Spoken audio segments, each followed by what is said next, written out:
നമസ്കാരം, മലയാളി വാർത്ത ഇൻസൈഡിലേക്ക് സ്വാഗതം. ഇറാനിൽ അമേരിക്കയുടെ പദ്ധതി എന്താണ്?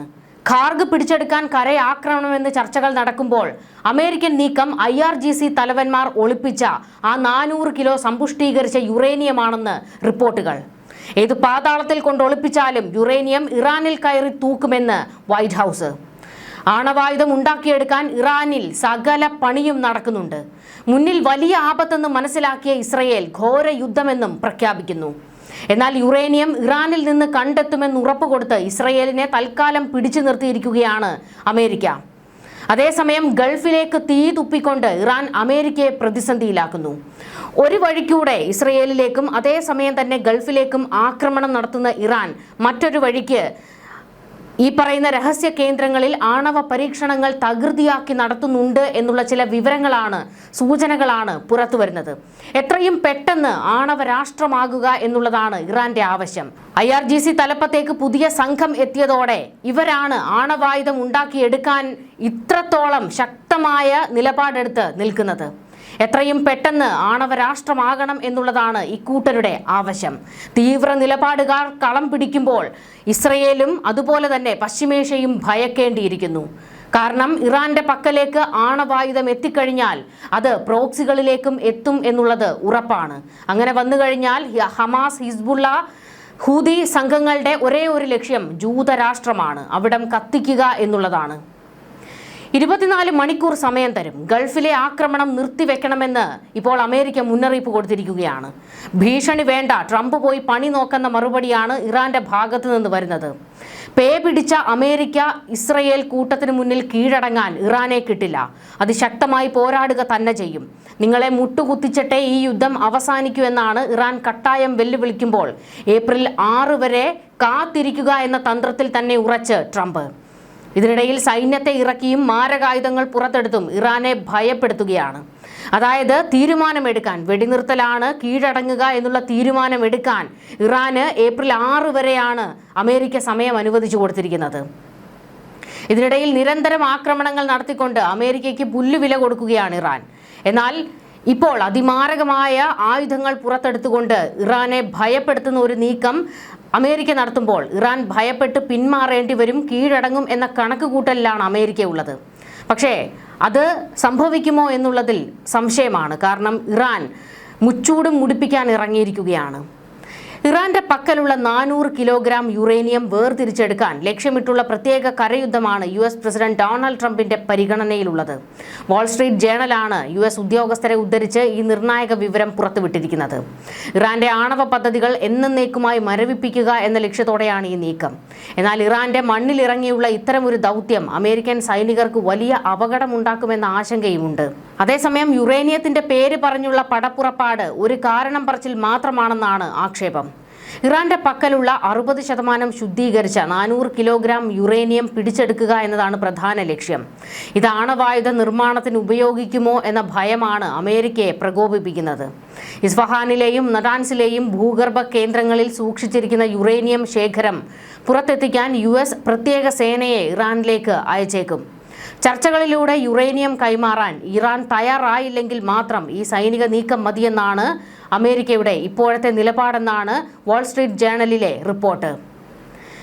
ഇറാനിലെ ശത്രുതാപരമായ സാഹചര്യത്തിൽ സൈനികർക്ക് ദിവസങ്ങളോളം തങ്ങേണ്ടി വരുന്നത് വലിയ തിരിച്ചടിക്ക് കാരണമായേക്കാം. മിസൈൽ, ഡ്രോൺ ആക്രമണങ്ങളെ അതിജീവിച്ച് വേണം ദൗത്യം പൂർത്തിയാക്കാൻ. അതേസമയം യുറേനിയം കൈമാറ്റം സംബന്ധിച്ച ചർച്ചകൾ പാകിസ്ഥാൻ അടക്കമുള്ള രാജ്യങ്ങളുടെ മധ്യസ്ഥതയിൽ പുരോഗമിക്കുന്നുണ്ടെന്നും റിപ്പോർട്ടുകളുണ്ട്. പശ്ചിമേഷ്യയിൽ ഇറാനെ ലക്ഷ്യമിട്ട് അമേരിക്ക തങ്ങളുടെ സൈനിക സാന്നിധ്യം വൻതോതിൽ വർദ്ധിപ്പിച്ചുകൊണ്ടിരിക്കുകയാണ്. ഇത് കരയുദ്ധത്തിനുള്ള നീക്കമെന്നാണ് വിലയിരുത്തപ്പെടുന്നത്. ശരിക്കും എന്താണ് അമേരിക്കയുടെ ഒരു പദ്ധതി എന്ന് ഇപ്പോഴും വ്യക്തമാകുന്നില്ല. 2003 ഇറാഖ് അധിനിവേശത്തിന് ശേഷമുള്ള ഏറ്റവും വലിയ സൈനിക വിന്യാസമാണ് ഇപ്പോൾ ഗൾഫ് മേഖലയിൽ അമേരിക്ക നടത്തുന്നത്. നിലവിൽ ഖത്തറിൽ 11,000 സൈനികരുണ്ട്, കുവൈറ്റിൽ 14,000, ബഹ്റൈനിൽ 7,000 എന്നിവിടങ്ങളിലെ US താവളങ്ങൾ പൂർണ്ണ സജ്ജമാണ്. US-ന്റെ അഭിമാന വിമാനവാഹിനി കപ്പലായ USS ജെറാൾഡ് R. ഫോർഡ് അറ്റകുറ്റപ്പണികൾക്കായി മാറ്റിയതിനെ തുടർന്ന് പകരം USS George H.W. Bush strike ഗ്രൂപ്പിനെ മേഖലയിലേക്ക് അയച്ചിട്ടുണ്ട്. F-35B സ്റ്റെൽത്ത് ഫൈറ്ററുകൾ വഹിക്കാൻ ശേഷിയുള്ള USS ബോക്സർ എന്ന കപ്പലും കാലിഫോർണിയയിൽ നിന്ന് പുറപ്പെട്ടു കഴിഞ്ഞിട്ടുണ്ട്. സമാധാന ചർച്ചകൾ വഴിമുട്ടി നിൽക്കുന്ന സാഹചര്യത്തിൽ പശ്ചിമേഷ്യ വീണ്ടും ഒരു വലിയ യുദ്ധത്തിന്റെ നിഴലിലാണെന്ന് ഈ സൈനിക നീക്കങ്ങൾ തന്നെ വ്യക്തമാക്കുന്നുണ്ട്. ഇതിനിടെ ഇസ്രയേലിനെതിരെ ആക്രമണം കടുപ്പിച്ചുകൊണ്ടിരിക്കുകയാണ് ഇറാൻ. തിങ്കളാഴ്ച ഹൈഫയിലെ എണ്ണ ശുദ്ധീകരണ ശാല ലക്ഷ്യമിട്ടായിരുന്നു ഇറാന്റെ ആക്രമണം.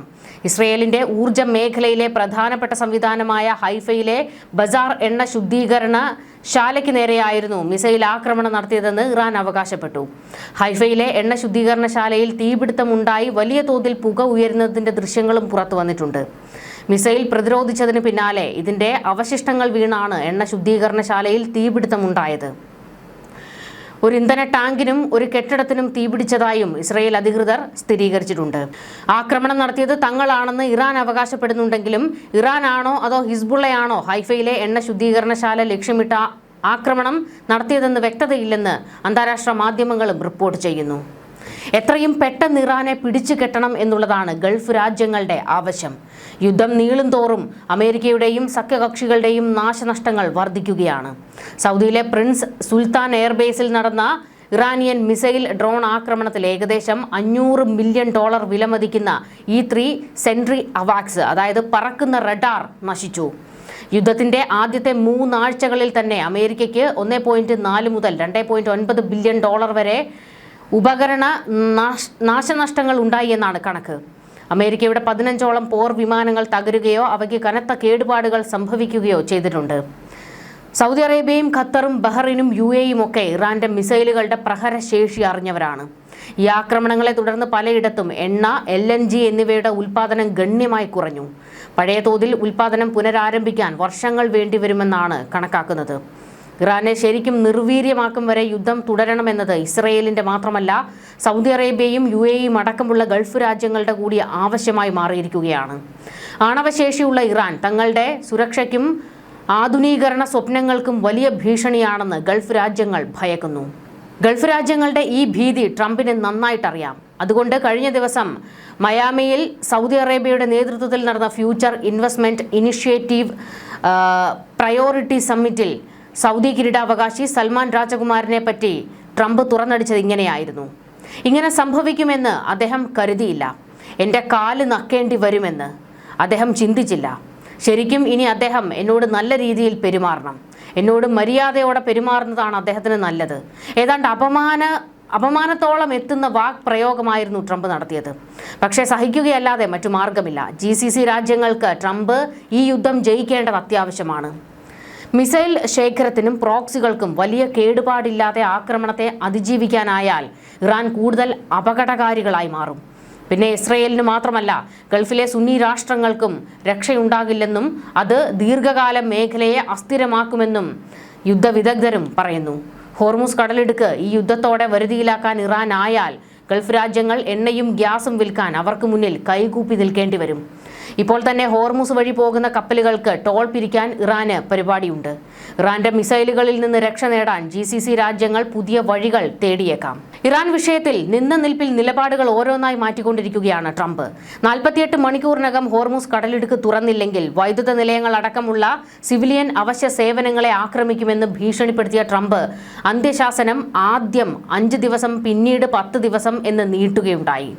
മധ്യസ്ഥ ശ്രമങ്ങളും നടക്കുന്നുണ്ട്. പക്ഷേ കഴിഞ്ഞ ദിവസം ടെഹ്റാനിലെ വൈദ്യുത വിതരണ ശൃംഖലയെ അമേരിക്ക ഇസ്രയേൽ സഖ്യം ആക്രമിച്ചു. പിറ്റേന്ന് തന്നെ അവർക്കത് പുനഃസ്ഥാപിക്കാനായെങ്കിലും തുടക്കത്തിൽ ഊർജ്ജ മേഖല കേന്ദ്രീകരിച്ചായിരുന്നു മിക്കവാറും ആക്രമണങ്ങൾ. ഇപ്പോഴത് ജലവിതരണ മേഖലയടക്കമുള്ള മറ്റടിസ്ഥാന സൗകര്യങ്ങളിലേക്കും വ്യാപിക്കുകയാണ്. ഗൾഫ് ഇപ്പോൾ വലിയ ഭീതിയിലേക്ക് വീണിരിക്കുന്നത് ജലശുദ്ധീകരണ കേന്ദ്രങ്ങൾക്ക് നേരെ നടത്തുന്ന ഇറാന്റെ ആക്രമണ ശ്രമങ്ങളെയാണ്. 90% കുടിവെള്ളത്തിനും കടൽവെള്ളം ശുദ്ധീകരിക്കുന്നതിനെ ആശ്രയിക്കുന്ന കുവൈറ്റിന് കനത്ത ആഘാതമാണ് അവരുടെ ശുദ്ധീകരണശാലയ്ക്ക് നേരെ ഉണ്ടായ ആക്രമണം. മിക്കവാറും GCC രാജ്യങ്ങൾ ഇത്തരം പ്ലാന്റുകളെ ആശ്രയിച്ചാണ് നിലനിൽക്കുന്നത്. വല്ലാത്ത പ്രതിസന്ധിയും ഭീതിയുമാണ് ഈ ആക്രമണം സൃഷ്ടിക്കുന്നത്.